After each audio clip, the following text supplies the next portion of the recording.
Fala aí, desenhista! Hoje eu vou estar apresentando aqui praticamente 6 tipos de dicas aqui para ajudar você a desenhar personagens mais expressivos, seja de anime ou mangá. Mas antes de falar sobre isso, rola a vinheta.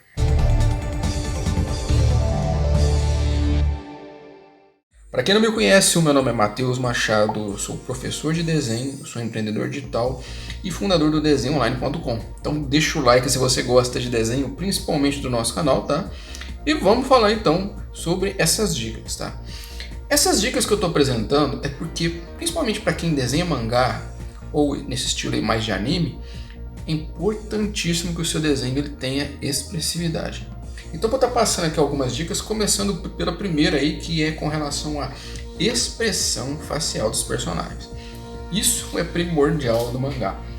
Porque olha que curioso, se você vai desenhar um personagem, existe uma possibilidade muito grande de expressões que você pode fazer. Por exemplo, no e-book que eu comercializo aí, de como desenhar chibi, né, são mais de 48 que tem lá. Mas existem mais inúmeras possibilidades, né? Inclusive que o mangá ele tem algumas características que variam muito, né? Porque, por exemplo, o olho você vai ver cada hora de um jeito, né? Então tem a questão da estilização e tudo mais. Então essa combinação de expressões é o que a expressão, no caso aí, humana, consegue expressar, né? E é uma coisa que você pode estudar para enriquecer os seus personagens. Tá? Então a possibilidade é muito grande. Então tem livros sobre isso, tá? E tem inclusive, estou falando para vocês também da nossa apostila. Tem até o link também dela aqui na descrição, tá? Só para você saber. Outra coisa, a questão dos olhos, né? Você pode ver que mangá geralmente, muita gente fala, mangá tem olho grande, mas nem sempre. Mas uma coisa é bom destacar, os olhos são muito bem trabalhados. Não é todas as vezes que você vai ver isso, mas é muito comum os olhos serem grandes, né? Bem delineados, né? Eles não são sujos, eles têm a estilização própria de cada autor, né? No caso de cada desenhista, mas é uma coisa que é bom você observar. Você pode ver, por exemplo, aqui, ó, o olho é grande, né? No caso desse estilo meu aqui, tá? Olha só, um olho aqui está fechado, o outro está aberto, né? Mas é muito bem explorada a questão aí dos traços, né? No caso são longos, né? Extensos aí. E a pessoa bate o olho, uma das coisas que ela percebe é justamente a questão do olho, né? É tudo feito de uma forma muito limpa, né? Olha lá, tem a sobrancelha, tem o olho, eu estou batendo o olho, já estou conseguindo identificar aqui o que os olhos estão expressando. Outra coisa que é bom destacar é a questão da variação, né? No caso do tamanho, né? Porque dependendo da expressão, você vai fugir um pouco dessa normalidade que é o desenho acadêmico, né?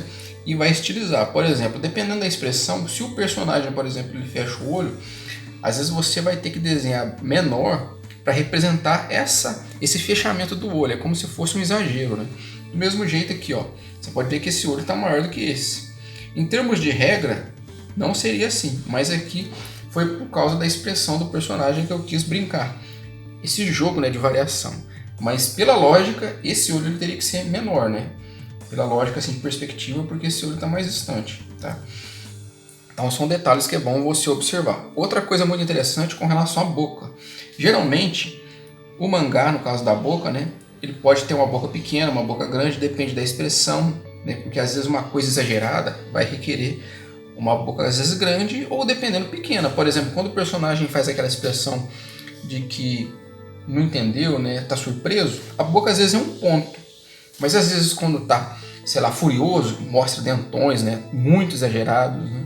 Então tudo isso aí você tem que saber dosar. Então é uma dica aí, tá? E a boca varia muito, né? Tem mangá, por exemplo, que dentro não tem muitos detalhes, né? Que eu falo o estilo do autor. Então isso daí vai ser conforme o seu estilo. Se você quiser criar um personagem, você vai ter que fazer isso. Outra coisa que é bom destacar. Mangá, a gente não fica sujando demais o traço. É o suficiente para demarcar aquilo que eu preciso destacar. Você pode ver, por exemplo, que dentro do personagem, ó, só dobras de roupas, né? No caso aqui, ó, o osso da clavícula que eu destaquei, né? A ponta do nariz, né? Você pode ver que é um traço mais limpo, né?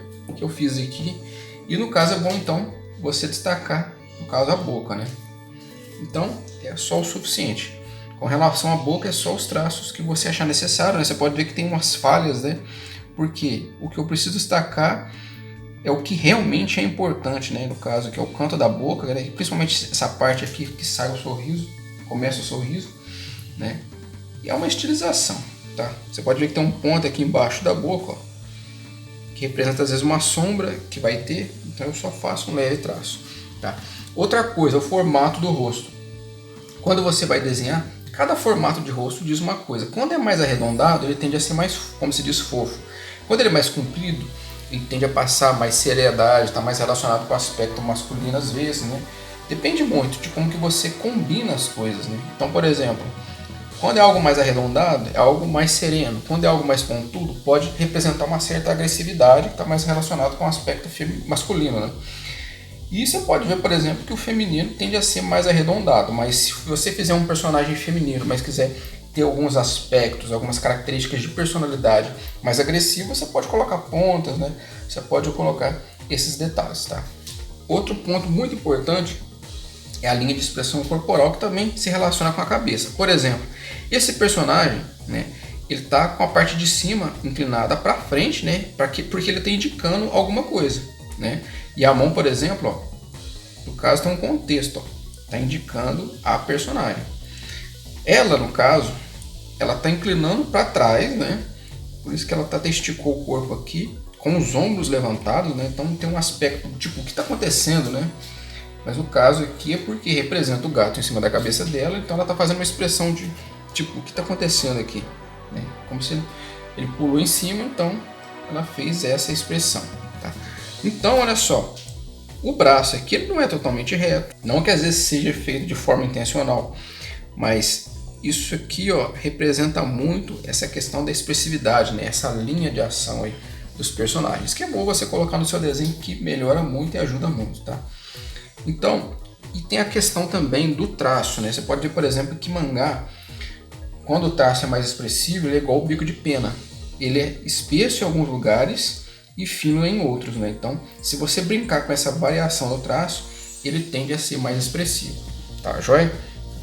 Então, basicamente, essas são as dicas, principalmente para você que quer criar, aí, no caso, o seu personagem de anime e de mangá, tá joia? Então, eu fico por aqui. Se você quiser aprender a desenhar e mais dicas de desenho, confere depois desenhar.top, ou se quiser adquirir também só os e-books que geralmente eu dou de graça no curso, confere depois na descrição. Tem o link não só do curso completo, como também só dos e-books de como desenhar shonen e de como desenhar chibi. Tá joia? Então eu fico por aqui e até mais.